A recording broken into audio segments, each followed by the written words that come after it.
Hello' everyone, আকৌ এটি নতুন ভিডিঅ' লৈ আপোনালোকৰ মাজলৈ আহিছোঁ। এয়া হৈছে গাহৰি মাংস এক্সট্ৰাকৈ বনাম আৰু এয়া হৈছে কুকুৰা মাংস শাক কাটি থৈছোঁ। বিভিন্ন ধৰণৰ মিক্স কৰি পেলাই বনাম কুকুৰা মাংসৰ লগত চব্জি, জাতিলাও, আলু, বিলাহী, ওলকবি, ফুলকবি সকলো একেলগে দি বনাম। আৰু এয়া আছে কুকুৰা মাংস এয়া মিহি মিহিকৈ কাটি থৈছোঁ, সেইখিনি আমি পাতত দিম। আৰু এয়া মই 5 কেজি চাউলৰ ভাত সিজাইছোঁ। আৰু আমাৰ মিচিংসকলৰ মানে সঁচাকৈ প্ৰায় মিচিং মানুহৰ হয় চাগে দেই, যিমানেই দৈ চিৰা নোলাওক কিয় গাহৰি মাংস মেইন আৰু কুকুৰা মাংস গাহৰি মাংস বিহু বুলিলে মেইন আৰু দেই।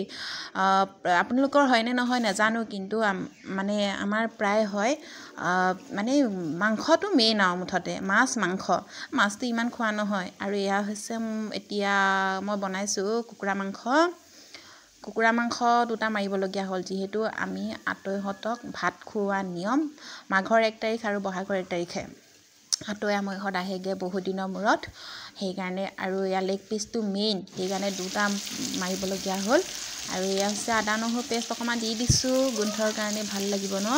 আৰু বেলেগ মই মছলা একো ব্যৱহাৰ নকৰোঁ, পিঁয়াজ আদা নহৰু সেয়াই। আৰু অলপ মই কালাৰৰ বাবে ৰেড চিলি ব্যৱহাৰ কৰোঁ বাৰু দেই। এয়া ৰেড চিলি দি দিছোঁ অলপ, সেয়াই। আৰু জুইৰ ওচৰত বহি বনোৱাৰ আমেজেই সুকীয়া ন।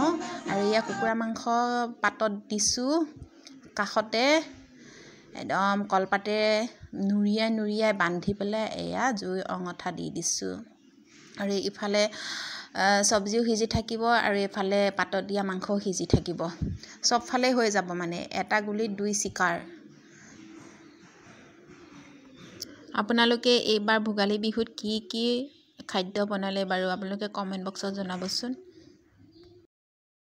পৰিয়ালৰ লোকসকলক বিশেষ দিন বুলিবলৈ আমি বিহুতহে লগ পোৱা যায়, সেইকাৰণে সকলোৱে খাব পৰাকৈ বনাইছোঁ।